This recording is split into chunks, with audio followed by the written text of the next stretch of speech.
Halo guys, ketemu lagi sama saya Edi, founder dari Edan Toys.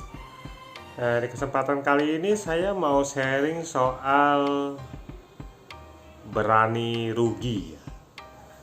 Oke, jadi kalau kita, khususnya saya ya, dalam menjalankan usaha Edan Toys itu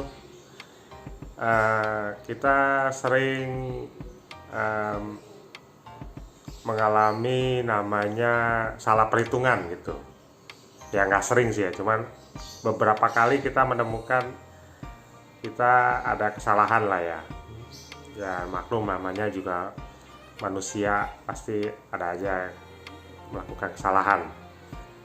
Kesalahannya itu macam-macam, misalnya mulai dari yang sepele tapi akibatnya fatal. Contohnya salah input harga.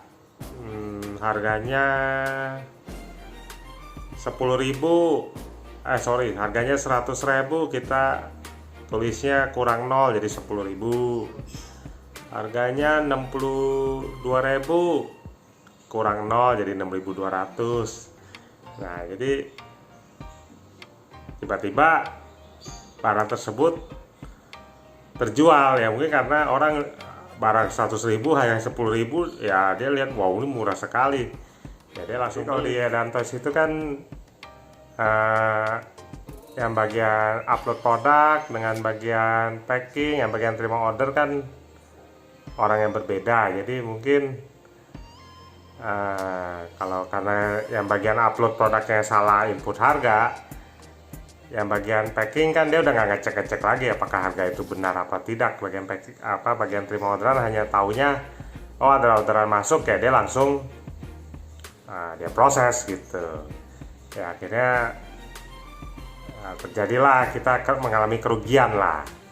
Harusnya barang 100.000 kita jual dengan harga 10.000 gitu. Ya ada juga misalnya kerugian dalam hal, misalnya kita kurang kirim barang misalnya, atau salah kirim barang lah yang gampang. Jadi misalnya ya mungkin para seller-seller online ya umumnya adalah mengalami hal seperti itu ya. Misalnya barangnya pesannya 3, kirimnya cuma 1, atau barangnya pesan A dikirimnya barang B gitu. Nah, sehingga kita mengalami komplain dari pembeli. Ya tentu sebagai tanggung jawab kita sebagai seller, kita akan mengirim ulang produk tersebut. Dan itu kan kita mengalami kerugian di sisi ongkos kirim, kita harus kirim ulang. Apalagi kalau kirimnya itu yang lokasinya yang jauh, tentu kan lumayan biayanya gitu. Atau ada juga kasus misalnya barangnya rusak gitu.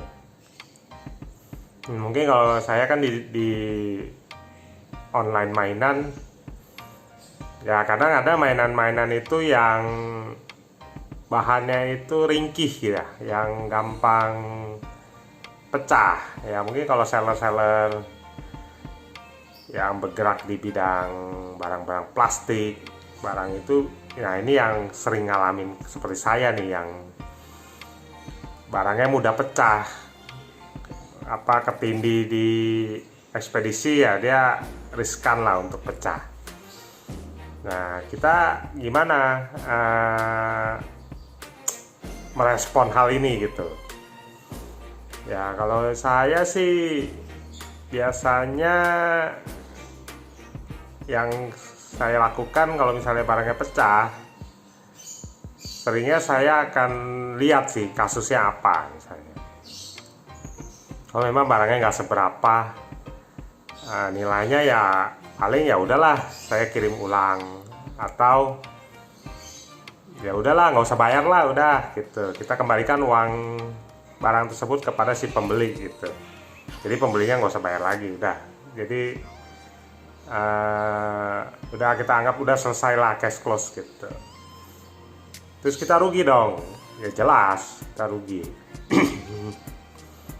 Kan memang di ekspedisi ada namanya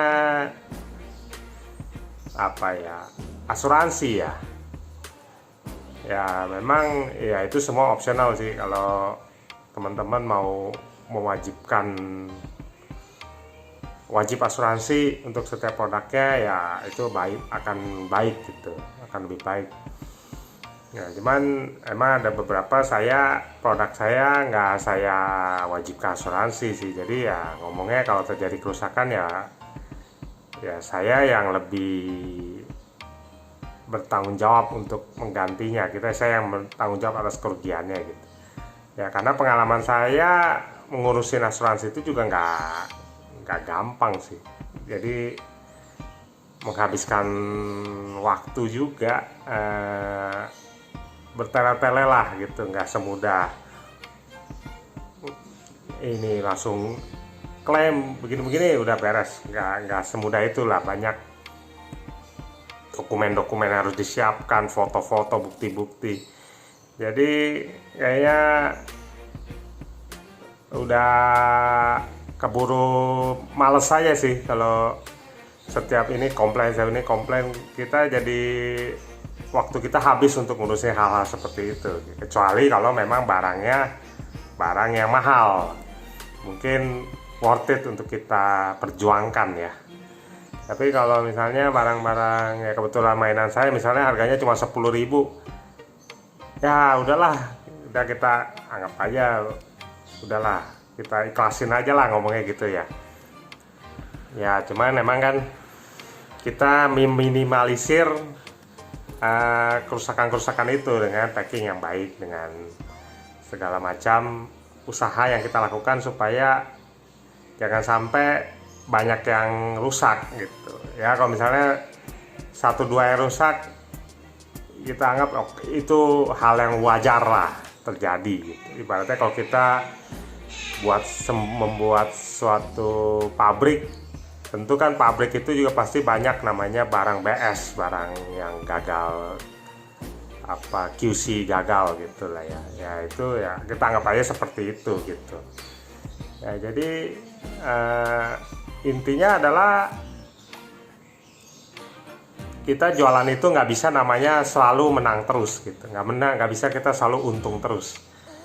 Ada saat-saat dimana kita harus ya mengalami kerugian ini ya, seperti ini tadi, rugi ongkos, rugi barangnya rusak, kita harus kirim lagi, kita harus ikhlasin itu barang ya, segala macam problem lah yang terjadi selama kita berjualan ya. Cuman ya kita harus anggap itu sebagai suatu ya, itulah jualan, itulah usaha gitu. Ada untung ada rugi. Yang penting secara total kita masih untung, itu aja. Jadi kita hanya ngomongnya kita harusnya untung 10 juta ya, karena kerugian itu kita cuma dapat 8 juta misalnya. Ya udah, kita masih dapat 8 juta kan.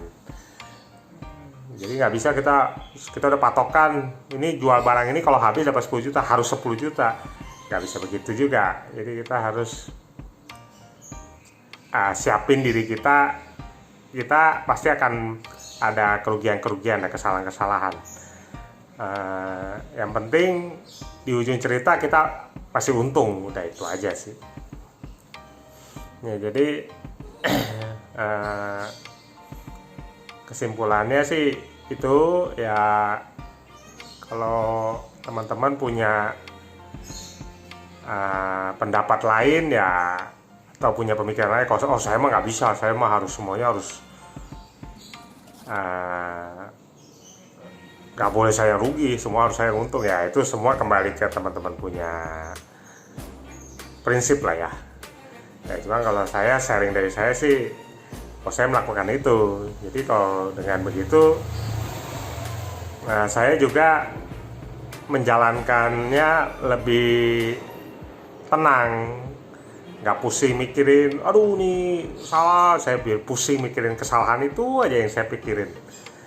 Lebih baik saya pikirin hal yang lebih dari itu, yang di luar itu yang ini salah ya udah kita perbaikin, udah kita yang menanggung kerugian itu, jangan customer yang menanggung lagi gitu. Oke, saya punya prinsipnya seperti itu sih. Oke, jadi paling sharing saya kali ini segitu aja. Semoga punya bermanfaat buat teman-teman.